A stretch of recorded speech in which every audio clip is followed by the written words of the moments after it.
They sat across from me, smiling as if nothing had happened. My father, my mother, my siblings. Years of silence erased in a single invitation. Let's meet for dinner. I stirred my drink slowly, the ice clinking against glass. They thought I was the same child they abandoned, but I wasn't.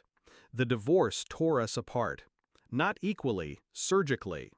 Dad took my brother. Mom took my sister. And me? I was the leftover, the problem neither wanted. So I ended up in state care, cold walls, rotting mattresses, foster homes where love was rationed and cruelty was free. I remember begging, once, asking my mother to take me with her. She kissed my forehead, said, "You'll be fine," then left. Dad didn't even say goodbye. That was the day I stopped being their child. Years later, when the scars had turned to armor, I saw them again. Not by accident. They came looking. First, a message from my sister. "We miss you. Let's reconnect." Then, my brother. "It's been too long." Finally, my mother's voice over the phone, sugary sweet, pretending history hadn't happened. At first, I almost believed them. Almost. But their timing betrayed them. My career was peaking. My name carried weight. My bank account was no secret. They hadn't missed me. They missed what I had become. I didn't rage. I didn't hang up. I accepted their invitations, smiled through forced warmth, listened as they painted over the past with cheap nostalgia. They thought I was quiet because I was overwhelmed. But my silence wasn't weakness. It was calculation. Because this time, I wouldn't beg to be chosen. This time, I would choose. Step 1. Control the stage. I invited them to dinner. A private room, expensive, elegant. A place where every detail whispered power. My power. Step 2. Set the trap. I let them speak first. Let them gush about family reunions, about healing old wounds, about how much we needed each other. Step 3. The reveal. When the check arrived, I slid a folder across the table. Not photos, not memories, documents. Every letter they ignored from the state. Every refusal to take me in.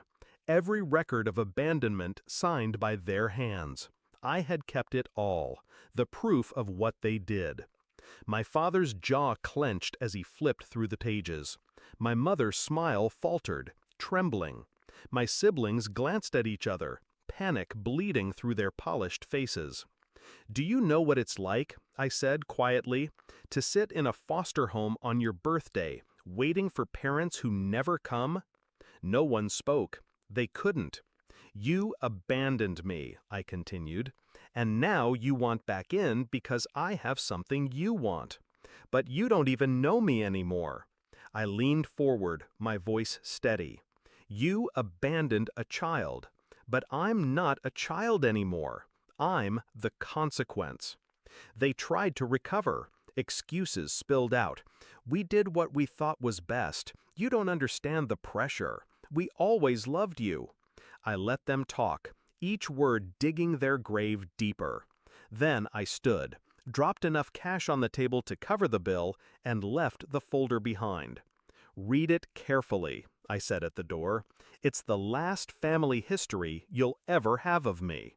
Their faces blurred behind me, shock, guilt, desperation, but none of it touched me.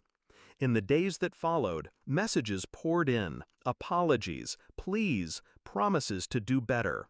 I ignored them all, deleted every call, every text, and then silence. For the first time in years, silence didn't feel like abandonment. It felt like freedom.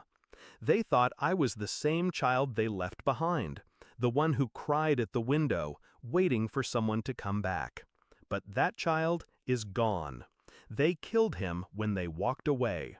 What remains is someone they can't manipulate, someone who owes them nothing, someone who learned the hard way that family isn't blood, it's choice. And I chose myself. That night at dinner, I didn't just confront them. I buried them.